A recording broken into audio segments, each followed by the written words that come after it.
बिस्मिल्लाहिर्रहमानिर्रहीम। अस्सलाम वालेकुम स्टूडेंट्स। आज के लेक्चर में हम न्यू चैप्टर स्टार्ट करेंगे।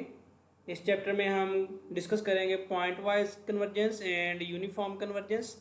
सबसे पहले हम पॉइंट वाइज कन्वर्जेंस की डेफिनेशन करेंगे और इसकी कुछ एग्जांपल करेंगे और इसके बाद फिर हम यूनिफॉर्म कन्वर्जेंस पे बात करेंगे। पहला डेफिनेशन है पॉइंट वाइज कन्वर्जेंस की। Let X be non empty set and suppose for n belong to N, यानी कोई नेचुरल नंबर होगा। The real value function defined on X, यानी एक्स में कुछ वैल्यूज हैं उस पर एक फंक्शन डिफाइन है। The sequence f n of functions is set to converge point wise to a function f on x as n approaching to infinity if for each x belong to x fn of x converges to f of x as n approaching to infinity। यानी एक capital x है जिसमें कुछ values दी हुई हैं small x की, यानी inputs हैं कैपिटल x में, और हर वैल्यू के लिए हम एक फंक्शन डिफाइन करेंगे, यानी कुछ नेचुरल नंबर लेंगे n इज इक्वल टू 1 2 3। इस तरह से हम फंक्शन डिफाइन करेंगे और हर फंक्शन की इस सेट के लिए वैल्यूज देखेंगे कि आउटपुट्स क्या आती हैं। यानी ये डोमेन होगी कैपिटल एक्स में से हम इनपुट्स देंगे इस फंक्शन की। फर्ज करें यहाँ पे आप n की जगह 1 लिखते हैं तो पहला फंक्शन बनेगा आपका f1 ऑफ x, और जो पहला फंक्शन बनेगा उसमें आप यहाँ पे x की जो वैल्यूज़ हैं इसके अंदर जो पॉइंट है वो इसमें पुट करेंगे।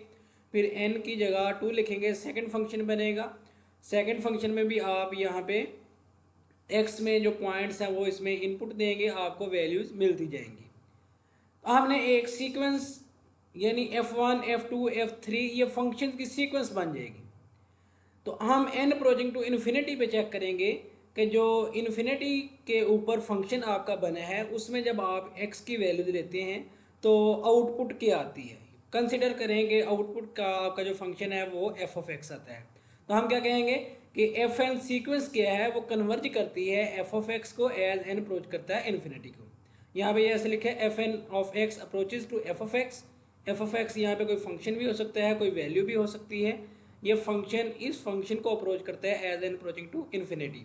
और यहाँ पे एक्स क्या है, ये कैपिटल एक्स का कोई एलिमेंट है, यानी यहाँ पे जो भी आप इनपुट देंगे जो आपका इंटरवल डिफाइन होगा उसमें से देंगे। इंटरवल क्या होगा, एक्स होगा। वो रियल नंबर भी हो सकते हैं, वो नेचुरल नंबर भी हो सकते हैं, वो सेट ऑफ इंटीजर भी हो सकता है, सेट ऑफ कम्प्लेक्स नंबर भी हो सकता है। लेकिन यहाँ पे हम रियल एनालिसिस में ओनली रियल वैल्यूड फंक्शन की ही बात करेंगे। एग्जाम्पल है let f n of x is equal to x square over 1 plus n x square. यहाँ पे ये देखें दो चीज़ें देखने वाली हैं, एक n और एक x। फर्ज करें आप n की जगह 1 लिखते हैं तो पहला फंक्शन क्या बनेगा, x square over 1 plus x square. n की जगह 2 लिखेंगे x square over 1 plus 2 x square. n की जगह 3 लिखेंगे x square over 1 plus 3 x square. यानी इस तरह जब आप n की वैल्यूज लिखते जाएंगे तो आपके पास डिफरेंट फंक्शंस आते जाएंगे। दो फंक्शंस की क्या है, एक सीक्वेंस बनती है। तो n अप्रोचिंग टू इन्फिनिटी पे हम चेक करेंगे कि वो सीक्वेंस किस पॉइंट को कन्वर्ज करती है।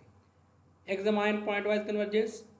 ये मैंने nth यानी एफ एन ऑफ एक्स पे n approaching to infinity limit ली, limit n approaching to infinity, ये nth फंक्शन कह लें इसको, ठीक है। X square over 1 plus n x square. जब हम n की जगह इन्फिनिटी पुट करेंगे तो यहाँ पे ये कोई रियल नंबर होगा, ये भी कोई रियल नंबर होगा। जब नोमिनेटर में इनफाइनाइट नंबर आएगा तो ये ओवरऑल फैक्टर क्या हो जाएगा, ज़ीरो हो जाएगा। अगर x की वैल्यू अगर हम ज़ीरो भी लेते हैं, अब ये देखें x में वैसे एलिमिनेट हो गया जब हम n की जगह इन्फिनिटी करेंगे। और वैसे भी हम देख लिया करेंगे कि फंक्शन किस वैल्यू पे ज़ीरो हो रहा है, यानी कोई ऐसी वैल्यू जिस पे कोई ऐसी वैल्यू x की लेनी है जिसकी वजह से फंक्शन ज़ीरो हो रहा होगा। अगर फंक्शन ज़ीरो हो रहा होगा फिर आप n की जो मर्जी वैल्यू पुट करें, n अप्रोचिंग टू इन्फिनिटी करें, फिर भी आंसर क्या आएगा, ज़ीरो आएगा। इसमें अगर हम x को ज़ीरो लेते हैं फिर भी आंसर ज़ीरो आता है, अगर n अप्रोच करते हैं इन्फिनिटी को फिर भी आंसर ज़ीरो आता है।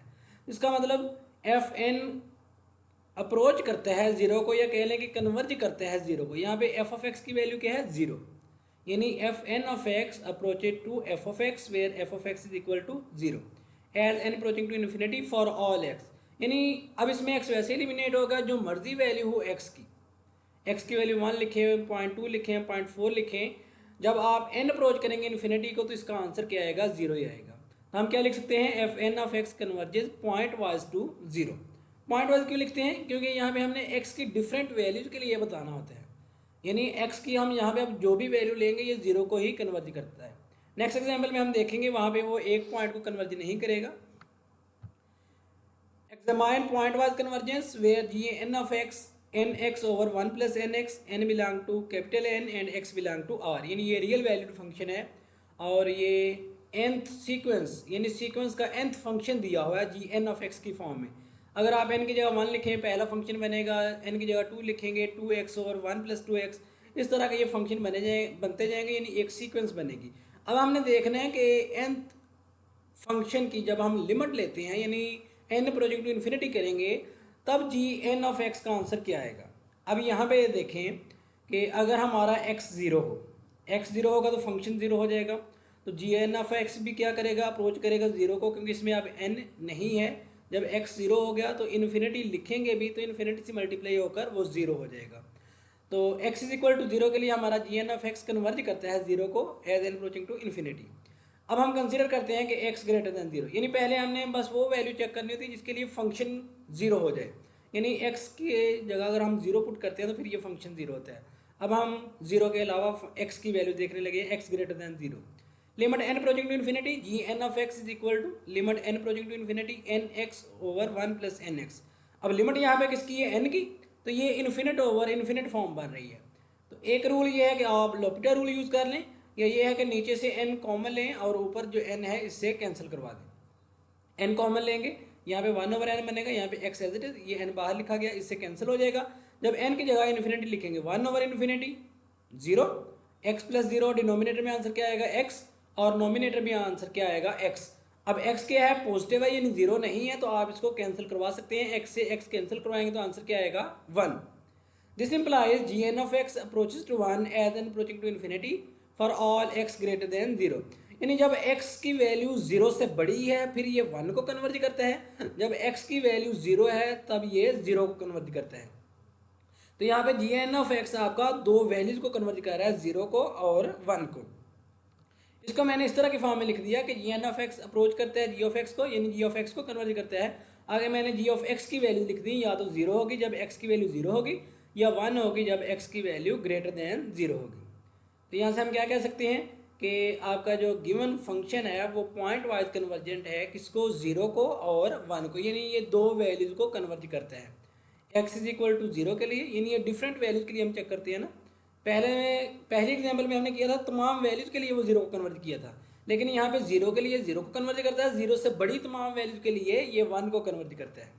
तो इसको हम क्या बोलते हैं कि ये पॉइंट वाइज कन्वर्जेंस है फंक्शन, ठीक है। और इसमें किसको कन्वर्ट कर रहा है, जीरो और 1 को। नेक्स्ट लेक्चर में हम और भी इस तरह के पॉइंट वाइज कन्वर्जेंस के क्वेश्चन करेंगे। तो रूल यही होगा कि पहले आपने देख लेना है कि x की किस वैल्यू के लिए फंक्शन जीरो हो रहा है, क्योंकि जिस वैल्यू के लिए फंक्शन जीरो हो गया फिर आप n की जो मर्जी लिमिट लें आंसर जीरो ही आना है। और इसके बाद जब आप x की वैल्यू ले लेंगे किसके लिए जीरो हो रहा है, फिर बाकियों के लिए देखेंगे कि बाकी वैल्यूज के लिए क्या आंसर आ सकता है जब n अप्रोच करता है इन्फिनिटी को, यानी x भी आपने वेरी करना है और n को इन्फिनिट को अप्रोच करवाना है। x की ज़रूरी नहीं कि x इन्फिनिट को अप्रोच करे, x की जो भी डोमेन होगी उसके हिसाब से आपने वैल्यूज़ असाइन करनी है।